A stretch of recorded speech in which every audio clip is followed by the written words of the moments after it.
ఉపవాస ప్రార్థనలో దేవుడు నన్ను ఒప్పింపజేస్తూ వచ్చాడు. నేను యథార్థంగా సంఘం ఉంది, లైవ్లో కూడా ఒప్పుకుంటానికి నేను సిద్ధం. ఎప్పుడు దేవుడు ఒప్పింపజేస్తా ఒప్పుకుంటానికి ఎప్పుడు సిద్ధం. ఎందుకంటే ఈ మధ్య కాలంలో చూసినప్పుడు too much of comparison, too much of answering, too much of responding. Never did I use to do that.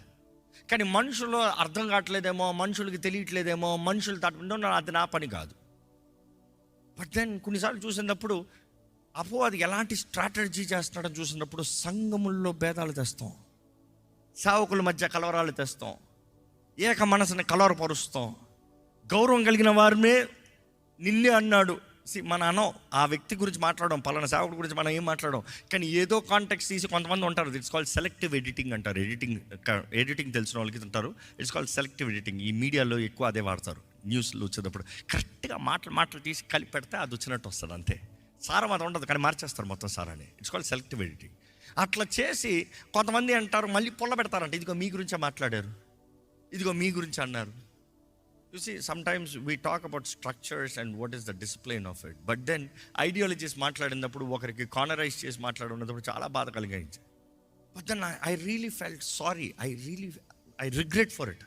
అసలు కొన్ని విషయాలు అడ్రస్ చేయాల్సిన అవసరం లేదు. సువార్త మటుకు చెప్పుకుని పో, దేవుని కార్యాలు చెప్పుకుని పో. నీ గురించి నువ్వు వివరించాల్సిన అవసరం లేదు. వివరణ ఎవరికి ఇవ్వాల్సిన అవసరం లేదు. నీ అధికారి పైన ఉన్నాడు, నీకు లెక్కప్ప చెప్పేవాడు పైన ఉన్నాడు, నీ హృదయ రహస్యాలు ఎరుగున్నాడు, నిన్ను చూస్తున్నాడు, నువ్వు ఎందుకు చేస్తున్నావు, ఏం చేస్తున్నావు అన్నీ చూస్తున్నాడు. You don't have to respond anybody, just respond to him, answerable, accountable to him. ఎందుకంటే ప్రతి ఒక్కటి అగ్ని పరీక్షలో పరీక్షించబడుతుంది, ప్రతి ఒక్కటి తెలియజేయబడుతుంది. నేను చాలా బాధగా ఉన్నాను. నేను ఎంతో సేవకులు నెట్లర్గా ఎవరైతే బాధపడ్డారో వాళ్ళు ఫోన్ చేసి లేకపోతే కలిసి అపాలజీస్ చేయాలని చూస్తాను నేను.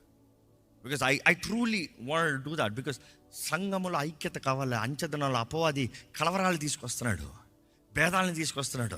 The body of Christ is being separated and it's so much brokenness. ఈరోజు ఎంతో this is become an advantage for the enemy. శత్రువుకి పెద్ద అడ్వాంటేజ్ అయిపోతుంది. నేను ఒకటే అంటానండి, ఒక్కొక్కరికి దేవుడు ఒక్కొక్క రకమైన సేవనిచ్చాడు, కొలిచి ఇచ్చాడు. అందులో దేవుడు ప్రతి ఒక్కరిని లెక్క అడుగుతాడు. ఎవరు ఇంకొకరి గురించి మాట్లాడతానికి హక్కు లేదు. ఎందుకంటే చివరికి న్యాయాధిపతి ఆయనే. ఆయనకి లెక్కప్ప చెప్పేవారుగా నేను సరిగొన్నానా, నాది సరిగొందా. కొన్నిసార్లు ఎవరైనా మాట్లాడినా కూడా ప్రతి ఉత్తరం ఇవ్వాల్సిన అవసరం లేదు. It's because God knows, God is the one who establishes. కానీ అసలు శత్రువుని చూడకుండా అక్కర్లేని వారు గొడవలు పెట్టుకున్నారు. ఈరోజు కుటుంబాలు కూడా అదే అయిపోతుంది.